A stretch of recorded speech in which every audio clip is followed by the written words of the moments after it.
Hi friends, Aurangzeb సమాధి ఇప్పుడు మహారాష్ట్ర రాజకీయాలలో ప్రకంపనలకు కారణమవుతుంది.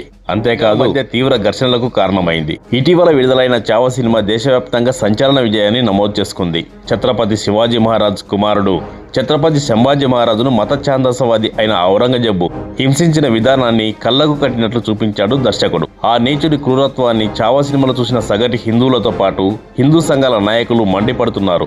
ఔరంగజేబు లాంటి నీచుడి సమాధి కూడా భారతదేశంలో ఉండేందుకు వీలు లేదని, దాన్ని తొలగించాల్సిందేనని పట్టుబడుతున్నారు. చావా సినిమాలోని కొన్ని అంశాలు తప్పుగా చిత్రీకరించారని, తాను ఔరంగజేబును క్రూరమైన పాలకుడిగా పరిగణించాలని, చరిత్రను వక్రీకరించాలని అజ్మీ చెప్పారు. ఔరంగజేబు అనేక దేవాలయాలను నిర్మించాలని ఆయన అంటున్నారు. దీంతో ఈ వివాదం పెరుగుతూ పోయి ఘర్షణల వరకు వచ్చేసింది. మార్చి 17న నాగపూర్లో 2 వర్గాల మధ్య హింసాత్మక ఘర్షణలు జరిగాయి. ఇందులో 30 మందికి పైగా గాయపడ్డారు. సంభాజీనగర్లోని ఔరంగజేబు సమాధిని తొలగించాలని డిమాండ్ చేస్తూ హిందూ సంస్థలు నిరసన నిర్వహించిన కొన్ని గంటల తర్వాత దీనికి ప్లాన్ జరిగినట్లు బీజేపీ కూడా ఆరోపిస్తుంది. దాదాపు 60 నుండి 65 మంది అల్లర్లకు కారకులుగా పోలీసులు అరెస్టు చేశారు. ఈ ఘర్షణలో 25 నుండి 30 మంది పోలీసులు కూడా గాయపడ్డారు. హింస కారణంగా బైకులు, కార్లు దగ్ధమయ్యాయి. దీనిపై రాజకీయ పార్టీల మధ్య మాటల యుద్ధం కూడా తీవ్రంగా సాగుతుంది. ఇది ఇలా ఉంటే క్రూరుడైన ఔరంగజేబు చివరి రోజులు ఎలా గడిచాయి, ఆయన సమాధి కథ ఏంటో తెలుసుకుందాం. 6వ మొఘల్ చక్రవర్తి అయిన ఔరంగజేబు 3 నవంబర్ 1618 నుండి 3 మార్చి 1707 వరకు భారత ఉపఖండంలో ఎక్కువ భాగాన్ని అర్ధశతాబ్దం పాటు పరిపాలించినట్లు చరిత్ర చెబుతుంది. ఔరంగజేబు చివరి దశలో తన సామ్రాజ్యం ఒక్కొక్కడిగా చేజారిపోతూ కళ్ల ముందే కూలిపోతుంటే తీవ్ర మానసిక క్షోభకు గురై మరణించినట్టు చరిత్ర చెబుతుంది. ఆయన చివరి దశలో చేసిన పాపాలకు అన్ని రకాల శిక్షలు అనుభవించి మరీ చనిపోయాడు. వృద్ధాప్యం మీద పడి పక్కన ఎవరూ లేక జీవితం అంధకారంగా మారిపోయింది. ఆయన కోడలు జహన్జెబ్ బానో 1705 మార్చిలో గుజరాత్లో మరణించారు. రెబల్ అయిన తన కుమారుడు అక్బర్ II కూడా 1704లో ఇరాన్లో చనిపోయారు. అంతకుముందు 1702లో కవయిత్రి అయిన ఆయన కుమార్తె జేబ్ ఉన్ నిసా కూడా మరణించారు. ఆ తర్వాత ఔరంగజేబు తోబుట్టువులలో బతికున్న ఒకే ఒకడు గౌహర్ ఆరా కూడా మరణించారు. షాజహాన్ పిల్లల్లో అతను నేను మాత్రమే బతికున్నాము అని, ఆయన కూడా ఇప్పుడు చనిపోయారని ఔరంగజేబు తీవ్ర మానసిక క్షోభ అనుభవించాడు.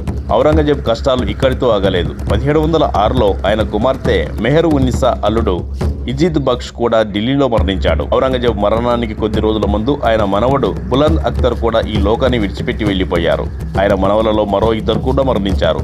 అయితే ఔరంగజేబు మరింత వేదనకు గురవుతారని ఆయన మంత్రివర్గం ఆయనకు ఈ విషయాన్ని తెలియనివ్వలేదు. అంతేకాకుండా ఆ సమయంలో దక్షిణాదిలో విజృంభిస్తున్న కరువు కూడా ఔరంగజేబు కష్టాలను పెంచింది. ఔరంగజేబు కాలంలో భారత్ను సందర్శించిన ఇటలీ యాత్రికుడు నికోలావ్ మనూచి తన స్టోరియా దో మోగోర్ పుస్తకంలో ఇలా రాశారు. 1702-1704 మధ్య కాలంలో దక్షిణాదిలో వర్షాలు పడలేదు. పైగా ప్లేగు మహమ్మారి వ్యాపించింది. 2 ఏళ్లలో దాదాపు 20 లక్షల మంది చనిపోయారు. ప్రజలు ఆకలి బాధలు తట్టుకోలేక తమ పిల్లలను కేవలం పావలాకి అమ్మేందుకు కూడా సిద్ధమయ్యారు. కానీ కొనుక్కునే వారు కూడా లేరు. చనిపోయిన వారిని పశువుల్లా పాతిపెట్టారు. పాతిపెట్టే ముందు డబ్బులు ఏమైనా ఉన్నాయేమోనని వారి దుస్తుల్లో వెతికారు. దుర్వాసన కారణంగా నాకు చాలాసార్లు వాంతి వచ్చినట్టు అనిపించేది. చుట్టూ ఈగలు, తినడం కూడా ఇబ్బందే అని మనూచి రాశారు.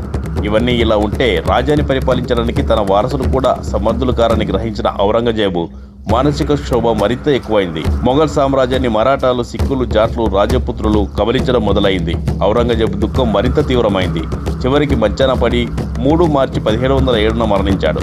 మరణం తర్వాత అతని కోరిక ప్రకారం దేహాన్ని తన ఆధ్యాత్మిక మరియు మత గురువు అయిన సూఫీ షేక్ జైనుద్దీన్ దర్గా సమీపంలో ఖననం చేశారు. ఈ సమాధి మహారాష్ట్రలోని ఔరంగాబాద్ జిల్లాలో కుల్దాబాద్ నగరంలో ఔరంగాబాద్ నుండి 24 కిలోమీటర్ల దూరంలో ఉంది.